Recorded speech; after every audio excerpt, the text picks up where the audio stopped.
Hi guys, good morning. तो स्वागत है आप सबका मेरे यूट्यूब चैनल पे। तो आज का जो मेरा वीडियो है वो why motion matters in daily life and how it affects us, मतलब जो मोशन है वो हमारे डेली लाइफ को कैसे अफेक्ट करता है, इसके बारे में इस वीडियो में हम सीखेंगे।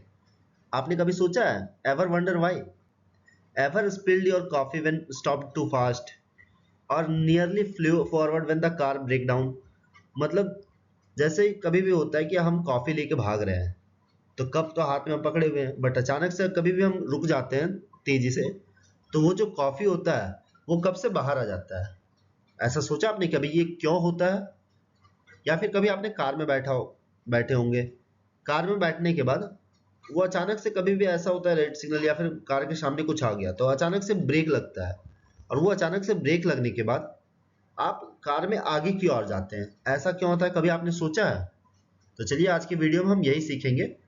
तो ये जो वीडियो है, मतलब Newton's first law in real life, हमारा जो न्यूटन का पहला लॉ है वो रियल लाइफ में हम कैसे यूज होता है। ठीक है गाइस, तो चलिए हम स्टार्ट करते हैं वीडियो में, और हम न्यूटन का फर्स्ट लॉ को पहले सीखते हैं कि वो है क्या। तो जो न्यूटन का फर्स्ट लॉ है वो सिंपल सा लैंग्वेज में लिखा है, an object at rest stage at rest and N object in motion stage in motion unless acted upon bye an external force. मतलब कोई भी एक ऑब्जेक्ट है वो रेस्ट में ही रहना पसंद करेगा, और कोई भी एक ऐसा ऑब्जेक्ट है वो मोशन में ही रहना पसंद करेगा जब तक उसमें कोई बाहरी फोर्स ना लगे। मतलब कोई भी एक ऑब्जेक्ट है, जैसे हमारे पास कुछ भी है, हमारा जो भी, अगर आपके पास आपका फोन है तो वो आपका फोन अगर आपके सामने रखा हुआ है तो वो रखा ही रहेगा तब तक जब तक उस पे आप उसको उठाइएगा नहीं या फिर उसको पे हिलाइएगा नहीं कहीं पे, वो रेस्ट में ही रहना पसंद करेगा। और सेम थिंग ऐसा अगर हम कार ड्राइव कर रहे हैं, तो कार अगर हम ड्राइव करें तो वो तब तक चलता रहेगा जब तक उस पे हम ब्रेक नहीं लगाएंगे। क्यों? क्योंकि जो मोशन पे कोई ऑब्जेक्ट है तो वो मोशन पे ही रहना पसंद करता है। तो चलिए गाइस हम सीखते हैं डेली लाइफ के कुछ एग्जांपल। शुरू करते तो हम डेली लाइफ के कुछ एग्जांपल्स के साथ में। तो पहला एग्जांपल हमारा क्या है, बस राइड। बस राइड मतलब क्या, कि हम कभी भी बस पे जब ट्रैवल किए होंगे तो हमने तो ऐसा कभी फील तो जरूर किया होगा। आपने कभी फील किया है कि एक बस जब चल रहा है तो वो अचानक से कभी भी ब्रेक लगता है, तो हम जो होते हैं पैसेंजर्स, मतलब बस में जो भी बैठे होते हैं, हम बैठे हो या फिर कोई भी बैठा हो, तो वो सामने की ओर गिरता है। सामने की ओर गिरता है मतलब कि बस अचानक से ब्रेक लगा तो हम सामने की ओर थोड़ा सा झुक गए, या फिर गिर, अगर कुछ पकड़े नहीं हो तो सामने की ओर गिर भी जाएंगे। और वैसे सेम थिंग जब बस स्टार्ट होती है तो हम पीछे की ओर गिरते हैं। तो ये होता क्या है, ये हमारा जो न्यूटन का फर्स्ट लॉ है वो कहता है कि हम तब तक रेस्ट में रहना चाहेंगे जब तक हमारे सामने बाहर से कोई फोर्स ना लगे, या फिर कोई भी हमें कोई ऑब्जेक्ट, दूसरा ऑब्जेक्ट हमारे ऊपर फोर्स ना लगाए। तब तक हम रेस्ट पे ही रहना चाहेंगे, या फिर तब तक हम मोशन में रहना चाहेंगे जब तक हम पे कोई बाहर से फोर्स ना लगाए। तो सेम थिंग यहाँ पे ये भी होता है कि बस अभी चल रहा था तो हम भी मोशन में थे, बट अचानक से बस का ब्रेक लगा, बस तो रुक गया बट हम तो मोशन में थे, तो इस वजह से हम सामने की ओर आगे बढ़ते हैं, जिस वजह से हम आगे की ओर झुक जाते हैं या फिर गिरते हैं। और इसी तरह बस स्टार्ट होता है तो बस रेस्ट पे था बट अब वो मोशन पे आ गया, बस के साथ साथ हम भी रेस्ट पे थे, हम भी रेस्ट पे थे, बट बस तो मोशन पे आया, हम मोशन पे तो आए नहीं, हम रेस्ट पे ही थे। तो हम रेस्ट पे होने की वजह से हम पीछे की ओर जाते हैं। ठीक है गाइस, तो ये हमारा बेस्ट एग्जांपल है बस राइड। इसके साथ हम आगे कंटिन्यू करते हैं दूसरे एग्जांपल्स की ओर, देखते हैं। दूसरा एग्जांपल क्या है, ये तो आपने फुटबॉल तो सब लगभग सबने खेला ही होगा, अभी नहीं तो कभी भी आपने खेला ही होगा फुटबॉल। तो फुटबॉल क्या होता है वो तो सब जानते ही हैं। मतलब जो फुटबॉल है वो सबसे पहले समझते हैं हम, मैंने लिखा क्या, a ball keeps rolling until friction और समवन स्टॉप्स इट। मतलब एक बॉल जो है, बॉल को हम फुटबॉल ये समझते हैं, पहले फुटबॉल जो है उसको हम अगर किक किए तो किक करने के बाद वो जब रोल कर रहा है तो वो तब तक रोल करता रहेगा जब तक उसको फ्रिक्शन या फिर कोई उसे रोक ना ले, या खुद से वो नहीं रुकता है। उसको रोकने के लिए क्या चाहिए, फ्रिक्शन। फ्रिक्शन क्या है, फ्रिक्शन तो जानते ही होंगे, नहीं जानते तो हम लोग आगे सीखेंगे, बट मैं अभी थोड़ा सा आप लोगों को फ्रिक्शन के बारे में बता देता हूँ। फ्रिक्शन जो है वो हमारा जो बॉल और जो अर्थ है उसके बीच में जो कांटेक्ट होता है आपस में, उससे जो फोर्स क्रिएट होता है वो फ्रिक्शन हो गया। तो फ्रिक्शन की वजह से वहां पे बॉल, जो फुटबॉल है हमारा, वो स्टॉप हो जाता है। बट सेम थिंग अगर फ्रिक्शन ना लगे तो ये जो बॉल है वो रोल करता ही रहेगा, वो रुकेगा ही नहीं जब तक उस पर कोई बाहर से आके पकड़ ना ले या उसे उठा ना ले। सेम थिंग यही सिनेरियो मैंने लिखा है कि an object at rest will remain at rest unless a net force acts on it. मतलब वो बॉल रेस्ट पे तब तक ही रहेगा जब तक उस पर कोई बाहरी फोर्स ना लगे। जैसे फुटबॉल को अगर मैंने एक जगह रख दिया तो वो एक जगह रखा ही रहेगा जब तक कोई उस पर आके किक ना कर दे। कोई किक करेगा तब वो आगे की ओर जाता है, मतलब उस पर कोई बाहरी फोर्स आके लगाया, किक किया तो बॉल वो बाहर गया। सेम थिंग यहाँ पे मैंने दूसरा पॉइंट लिखा, N object in motion will remain in motion unless a net force acts on it. मतलब एक बॉल जो है फुटबॉल वो मोशन में तब तक रहेगा जब तक उसमें से कोई बाहरी फोर्स ना लगे। बाहरी फोर्स क्या हो सकता है, फ्रिक्शन हो सकता है या फिर कोई आके उसे पकड़ ले, कोई रोक दे। ठीक है गाइस, चलिए तो आगे हम अगला एग्जांपल्स की ओर बढ़ते हैं। अगला एग्जांपल क्या है हमारा, टेबल ग्लास। टेबल ग्लास तो आपको समझ में तो लगता आया नहीं होगा, बट कोई नहीं, हम अभी यहाँ क्लियर करेंगे। टेबल ग्लास जो है, सबसे पहले तो कि आप कभी भी कोई टेबल है उस पर टेबल क्लॉथ होता है। टेबल क्लॉथ होने के ऊपर आप वहां पे डाइनिंग सेट से सजाए होंगे, मतलब उस पर आपने 2 ग्लास या फिर 2 कप रख दिया है। ठीक है, तो वो जो ग्लास और कप है, आप टेबल क्लॉथ को निकालना है आपको, बट वो ग्लास और कप वहीं के वहीं रहना चाहिए। ऐसा कैसे हो सकता है, तो चलिए इसके बारे में भी हम सीखते हैं। देखिए यहाँ पे मैंने इमेज भी दिखाया है कि जो टेबल क्लॉथ है, यहाँ पे ये ग्लास है रखा हुआ और यहाँ पे कप प्लेट रखा हुआ है, बट यहाँ पे देखिए, यहाँ पे टेबल क्लॉथ को कोई पुश कर रहा है, मतलब कोई खींच रहा है, सॉरी कोई पुल कर रहा है, कोई खींच रहा है अपनी ओर। तो वो खींचने से ये होता है यहाँ पे कि जो न्यूटन का फर्स्ट लॉ है, ये जो ग्लास है, ये ग्लास यहाँ पे ये रेस्ट में ही रहना चाहिए। न्यूटन का पहला लॉ कहता क्या है कि an object in rest wants to stay in rest until a net force acts on it.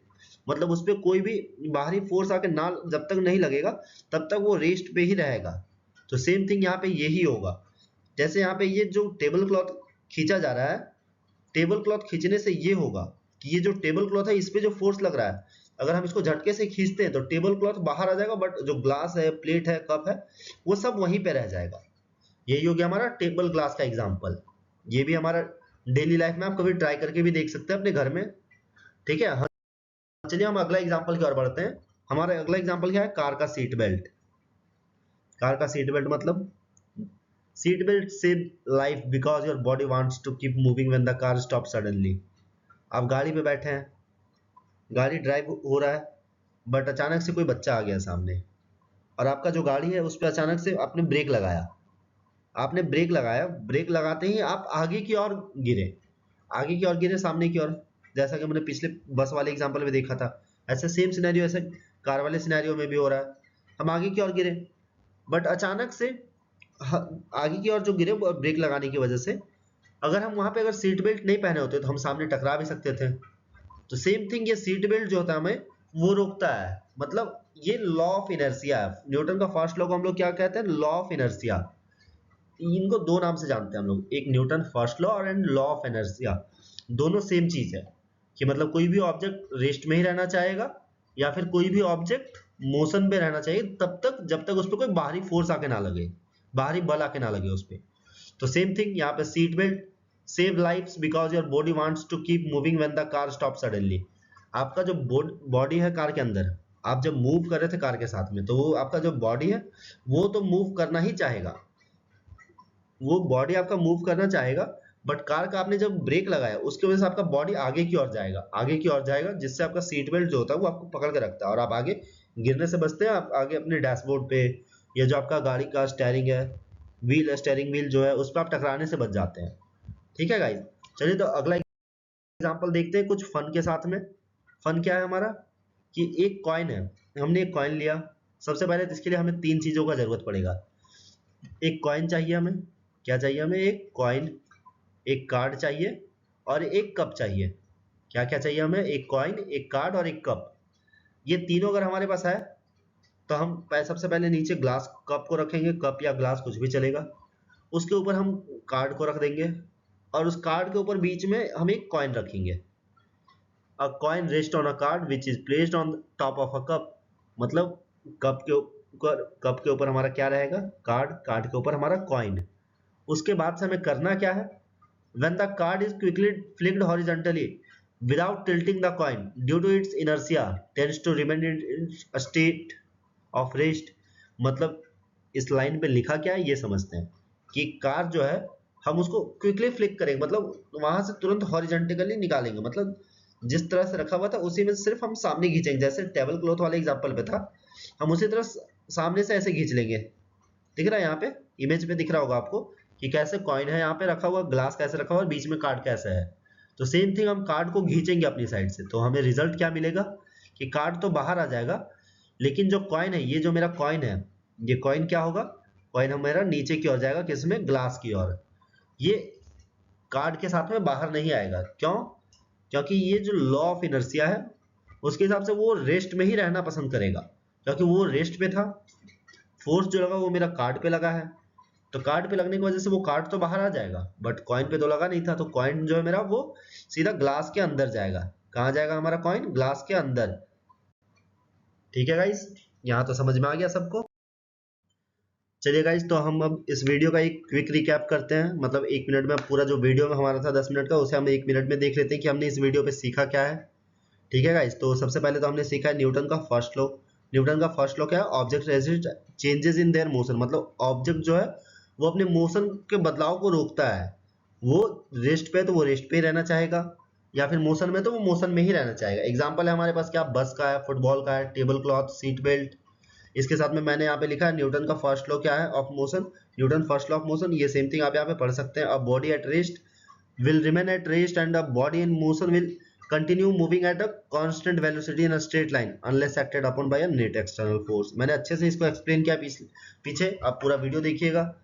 Object don't change their state of motion, object अपना जो स्टेट है मोशन का उसे चेंज नहीं करना चाहता, वो नहीं बदलना चाहता है, unless something causes them to do, मतलब उस पर कुछ ऐसा बाहरी फोर्स या फिर कुछ भी ना लगे तब तक ऐसा वो चेंज नहीं करना चाहता है। जैसे कि यहाँ पे एक ऑब्जेक्ट है वो रेस्ट पे ही रहना चाहेगा, एक ऑब्जेक्ट तब तक रेस्ट पे रहेगा या मोशन में रहेगा जब तक उस पर वो बैलेंस्ड फोर्स लगे, और एक ऑब्जेक्ट अपना मोशन तब चेंज करेगा जब उस पर अनबैलेंस्ड फोर्स लगे। मतलब पहला सिनेरियो क्या हो गया, पहला सिनेरियो हमारा ये हो गया कि ऑब्जेक्ट रेस्ट पे ही रहेगा तब तक उस पर कोई बाहरी फोर्स ना लगे। दूसरा, ऑब्जेक्ट रेस्ट पे तब भी रहेगा जब तक उस पर बैलेंस फोर्स लगे।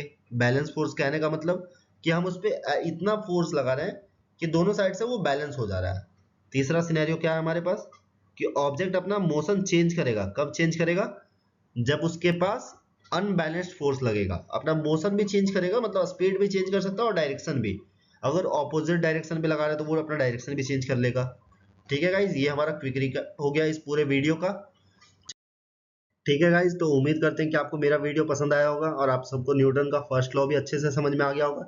अगर आपको वीडियो पसंद आया हो तो आप लाइक जरूर कीजिएगा, शेयर भी कीजिएगा ताकि आपके दोस्त फैमिली मेम्बर्स भी सीख सकें, और हमारे चैनल को सब्सक्राइब करना तो एकदम मत भूलिएगा, और साथ में बगल में घंटी का भी आइकन आपको दिखेगा, आप उसे भी जरूर दबाइएगा। ठीक है गाइज, तो और कमेंट में आप जरूर बताइए कि मैं अगले वीडियो में आप लोगों के लिए क्या लेके आऊँ। ठीक है guys, thank you for watching this video, and आप हमारे साथ बने रहिए ताकि हम आपके साथ कुछ नए नए कंटेंट्स लाते रहें। Thank you guys.